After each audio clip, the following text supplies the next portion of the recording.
کہ وہ 4 دین کون سا دین ہے جو افضل و اعلیٰ دین ہے؟ ایک عید کا دین ہے، دوسرا بقرعید کا دین ہے، تیسرا عرفہ کا دین ہے، چوتھا عاشورہ کا دین ہے. لیکن ان 4 دنوں میں سے اللہ تبارک و تعالیٰ نے عرفہ کے دن کو پسند کیا. عرفہ سمجھتے ہیں؟ یعنی 10ویں کو جو قربانی ہوتی ہے اور اس سے پہلے جو 9 تاریخ ہے وہ عرفہ کا دن ہے. 10 تاریخ کو قربانی ہوتی ہے، جو 9 تاریخ ہے عرفہ کا دن ہے.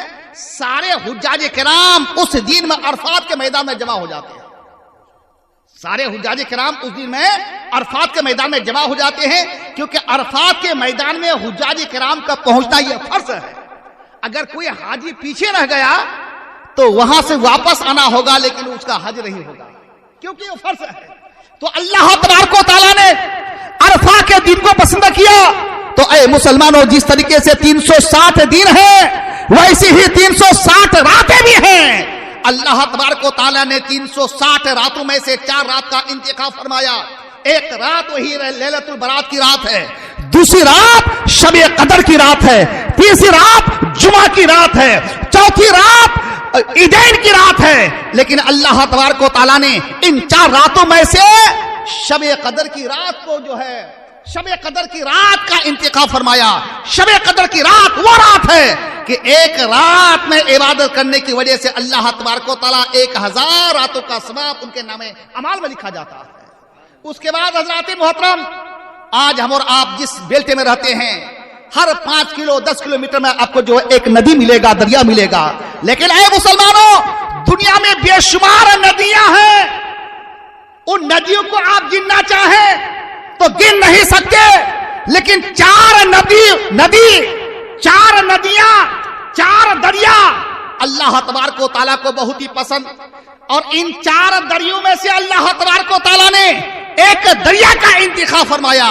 تو آپ کہیں گے کہ وہ کون ایسا دریا ہے جو دریا اللہ تبارک و تعالیٰ کو پسند ہے؟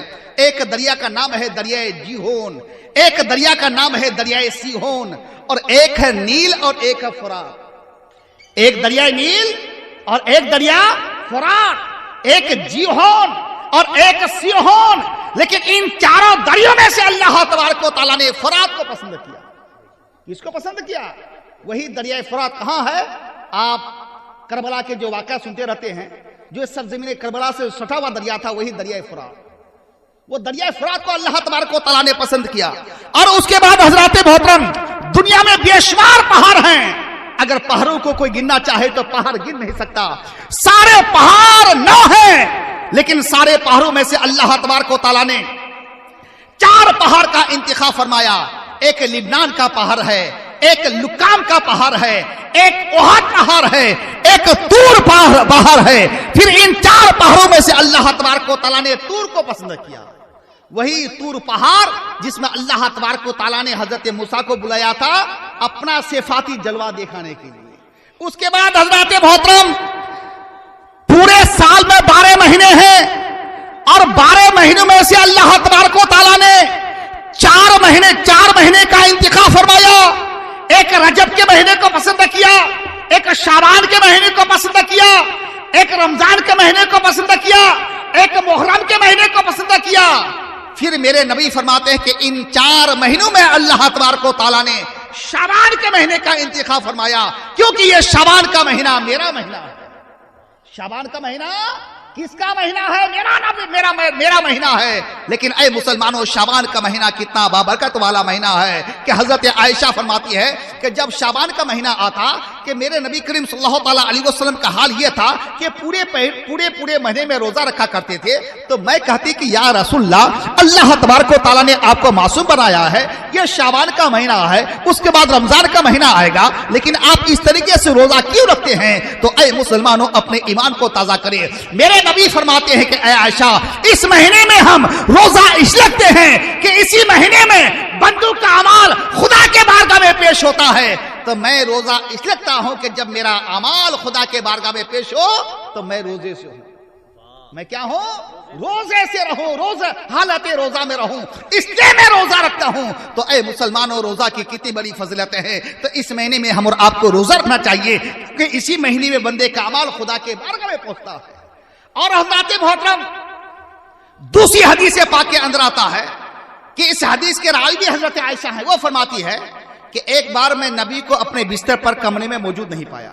جب آدھی رات گزری تو میں گھبرا گئی کہ بھائی نبی تو میرے پاس تھے لیکن نبی یہاں موجود نہیں ہے. تو جو مدینہ شریف میں جو قبرستان ہے اس قبرستان کا نام ہے جنت البقیع. تو حضرت عائشہ سے جنت البقیع قریب تھا. تو حضرت عائشہ نے دیکھ لیا کہ نبی جنت البقیع میں جلا بار ہیں. لیکن اے مسلمانوں، جو ہی میرے نبی کریم صلی اللہ تعالی علیہ وسلم جنت البقیع جاتے ہیں اور جانے کے بعد حضرت عائشہ بھی وہاں میرے نبی کے پیچھے پیچھے پہنچتے ہیں. تو حضرت عائشہ فرماتی ہے کہ میں نے کیا دیکھا کہ نبی ہاتھ اٹھا کر کے قبر والوں کے لیے دعائے مغفرت کر رہے ہیں. حضرت عائشہ نبی کے پیچھے کھڑی ہو جاتی ہے. جو ہی نبی کے پیچھے کھڑی ہو جاتی ہے تو میرے نبی کریم صلی اللہ تعالی علیہ وسلم جب دعا سے فارغ ہوتے ہیں حضرت عائشہ کو دیکھتے ہیں اور میرے نبی فرماتے ہیں کہ اے عائشہ تجھے پتا ہے کہ آج کون ایسی رات ہے؟ حضرت عائشہ کہتی کہ یا رسول اللہ مجھے پتا نہیں کہ آج کون ایسی رات ہے. میرے نبی فرماتے ہیں کہ اے عائشہ آج کی رات کا نام شب برات کی رات ہے. آج کی رات شب برات کی رات ہے. آج کی رات نجات کی رات ہے. آج کی رات شفاعت کی رات ہے. آج کی رات گناہوں سے بخشنے والی رات ہے. لیکن اے عائشہ تمہیں پتا ہے کہ آج کی رات وہ رات ہے کہ جیسے کہ آپ نے بارہا سنا ہوگا کہ 7 آسمانیں ہیں، ایک کے بعد ایک آسمان ہے. لیکن آج کی رات یعنی شب رات کی جب رات آتی ہے تو اللہ تبارک و تعالیٰ پہلے آسمان پر جلوگر ہوتا ہے. اللہ تبارک و تعالیٰ پہلے آسمان پر جلوہ فرماتا ہے. اللہ تبارک و تعالیٰ آواز لگاتا ہے کہ اے میرے بندو اگر تو گنہگار ہے تو توبہ کرو، تم کو گناہوں سے پاک و صاف کر دیا جائے گا. اے میرا بندہ اگر تو رزق والا نہیں ہے، مفلس ہے، غریب ہے، نادار ہے تو تو مجھے مانگ، تجھے رزق دیا جائے گا. تمہارے پاس اولاد نہیں ہے تو مانگ، تجھے اولاد دیا جائے گا.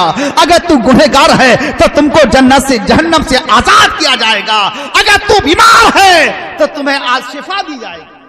اس کے بعد میرے نبی فرماتے کہ اے عائشہ آج کی رات وہ رات ہے کہ اس رات میں اللہ تبارک و تعالیٰ رحمت کے 300 دروازوں کو کھول دیتا ہے. 300 دروازوں کو کھول دیتا ہے. تو اے مسلمانوں اس رات تو اللہ تبارک و تعالیٰ کے 300 دروازے کھلے رہتے ہیں.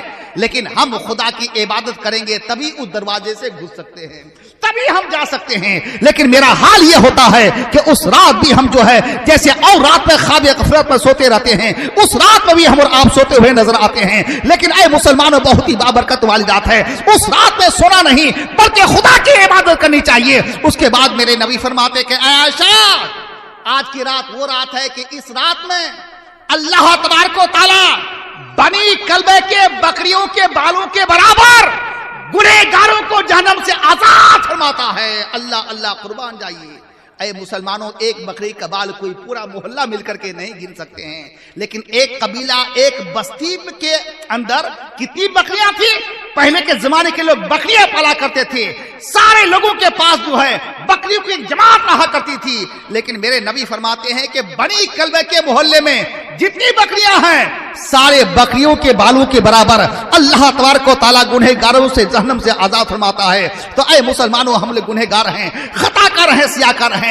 ہو سکتا ہے کہ ہم اس رات خدا کی عبادت کریں، اس رات خدا کو آواز لگائیں تو اللہ تبارک و تعالیٰ ہماری بھی مغفرت فرما دے، ہمیں بھی جہنم سے آزاد فرما دے.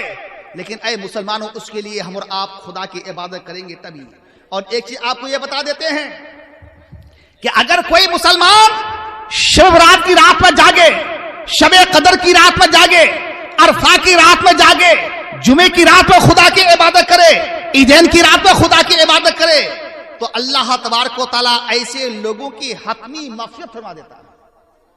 لیکن ایسے لوگوں کو بارہا دیکھتے ہوں گے، کبھی بھی ایسا بھی ہوتا ہے محلے میں کہ آدمی کبھی نماز پڑھتا تھا کبھی چھوڑ دیا یا نماز سے غافل ہے لیکن اس کی موت جمعے کے دن ہوتی ہے. کبھی دیکھیں آدمی نماز نہیں پڑھتا ہے لیکن اس کی جو موت ہوتی ہے رمضان کے مہینے میں. ایسا کیوں؟